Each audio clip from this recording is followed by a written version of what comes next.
શેખ મોહમ્મદ મુજીબ મોહમ્મદ શફીક। કઈ જગ્યાએ રહેવાનું? મારું રહેવાનું છે બી 304 ડુંબાલ ટેનામેન્ટ, લિંબાયત સુરત। અત્યારે તમે લિંબાયત પોલીસ સ્ટેશન શાના માટે આવ્યા?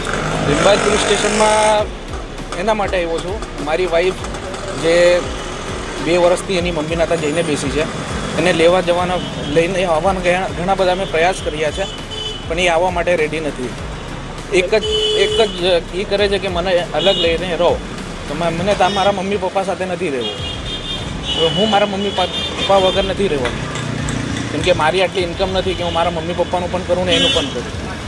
જેના લીધે એમનું નામ શગુફ્તા બાનુ મોહમ્મદ શગુફ્તા બાનુ અયુબ ખાન પઠાણ। કઈ જગ્યાએ રહેવાનું? એ નુરાની મસ્જિદની પાછળ। તમે શું પ્રયાસ કર્યો એને લાવવા માટે? એને લાવવા માટે મેં મારા ઘરના વડીલોને પણ મોકલેલો છે, જે એરિયાના મોટા મોટા લોકો છે એને પણ મોકલેલા છે। પછી મેં મારો ફોનથી પણ વાત કરી છે, મારી પાસે વોટ્સઅપ ચેટ છે, વોટ્સઅપમાં પણ મેં વાત કરી છે। એ હું કે જવા માટે એ અત્યારે તો મારો 2-3 મહિનાથી કોઈ કોન્ટેક્ટમાં નથી। એના પહેલાં મેં એને સતત પ્રયાસ કર્યો હતો કે તું 2-3 મહિના સાથે રહીને જોઈ લે, તને સારું નહીં લાગે તો પછી હું તને અલગ લઈને રહીશ, તો પણ એ આવવા માટે રેડી નથી।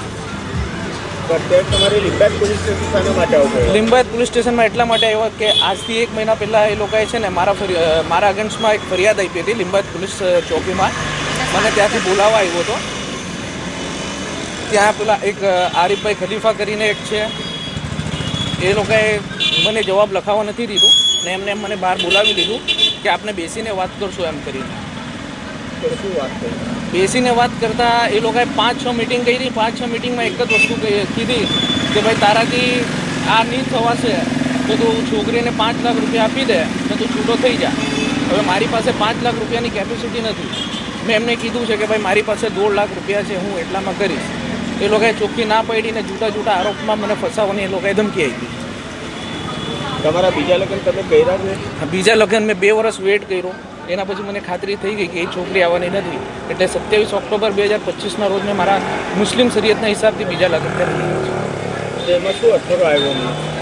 અડફડો એવો આવ્યો છે કે અત્યાર સુધી એને કંઈ પ્રોબ્લેમ થયું નહીં હતું। મારો બીજા મેરેજ થયા, એને જાણ થતાં પછી પોલીસ ચોકીમાં મારા વિરોધમાં ફરિયાદ કરવા પહોંચી। હવે તમે શું ઈચ્છો છો? હું તો એને પણ રાખવા માટે ઈચ્છું છું, આને પણ રાખવા માટે ઈચ્છું છું। પોલીસ સાહેબને અરજી લેખિતમાં એટલા માટે આપી છે કે આ લોકો મારા પર મેન્ટલી મને